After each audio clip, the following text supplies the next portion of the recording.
Welcome back. Thought I'd try a new greeting on you. Felt like a game show host there for a minute. It's Terry. It's Alternative Influence Coaching, and this is our vlog, and we're happy you're back. I speak in we's because I'm one of three that work behind the scenes. I like the video, I like the interaction, so I get to do the vlog. So that's how that works. Today, I have a little saying for you. This is do work, help others, and enjoy life. Those all can go hand in hand, right? If your work is your passion and you're adding value to other people's lives, so you're helping them, and that means you're making money doing what you love, and there is all kinds of joy in that. I wanted to talk to you about that today. What is your passion? And is your passion evident in your business? Do you feel like you're doing your life's work, or are you constantly scheming and scrutinizing, plotting and planning for the next phase? Maybe you're a serial entrepreneur like myself, and you like to plot and plan. That's what makes me a good coach, and that's what makes me able to help you. Um, but maybe you're just dissatisfied in what you're doing. What's stopping you from taking the leap? What is holding you up from that passion project, that your life's work? What is it? Um, we've we're in this pandemic time. I like to call this the pivot in the pandemic. You're in this spot where some of you might be unemployed. Some of you are waiting for your business to be able to open back up, waiting for those guidelines to be lifted so that you can get back to work, right? But whatever work is really isn't your love. So has this moment in time, has it caused you more fear, or has it caused you to think about the future? And if so, what is the future? Are you doing work you love? That's what I want to know. So I'll tell you what, from my experience, I spent my life, I did a bunch of different things. So I started as a youth pastor, kind of like a youth leader, spending time working with teens. I was barely out of being a teen myself. I was 19, 20 years old.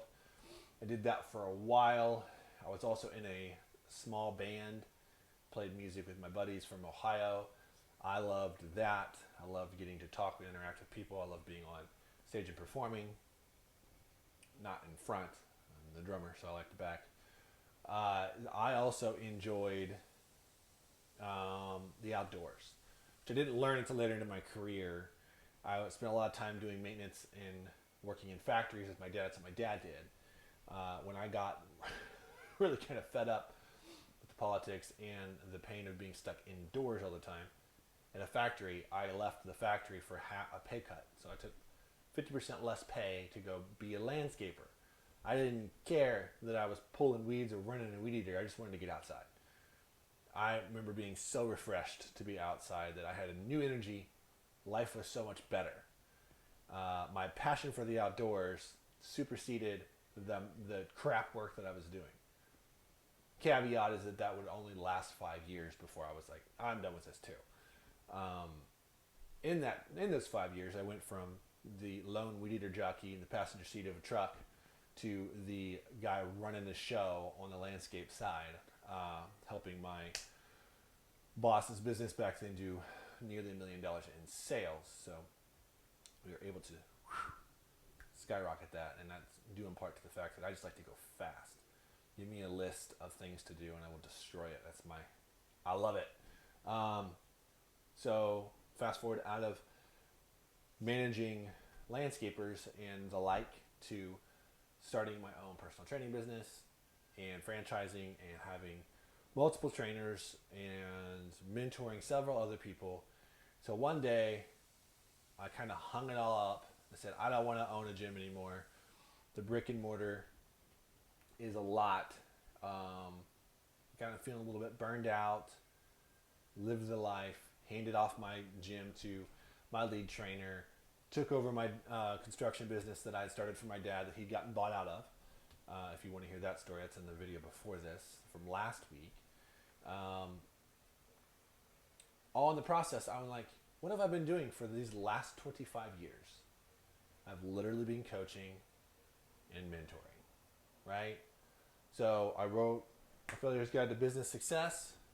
I started alternative influence coaching with a couple of friends, and we have been awesome. It's been an awesome privilege to get to talk to and coach several businesses and business owners, entrepreneurs, in building their brand, scaling their business, and helping them at minimum double their income.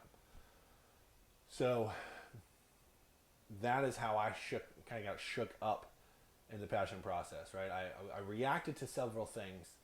I knew I didn't want to do one thing, so I went to the next thing, right? And that next thing pacified me for a while, and then I was like, man, this is great and all, but there's just something else. Like, what is that feeling that I have? And I stepped back from all of it, got a little breath of fresh air, got out of my industry, as it were, in the fitness industry for over 12 years.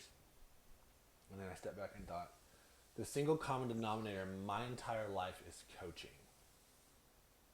Why don't I make that what I go and do from here on out? I'm passionate about it.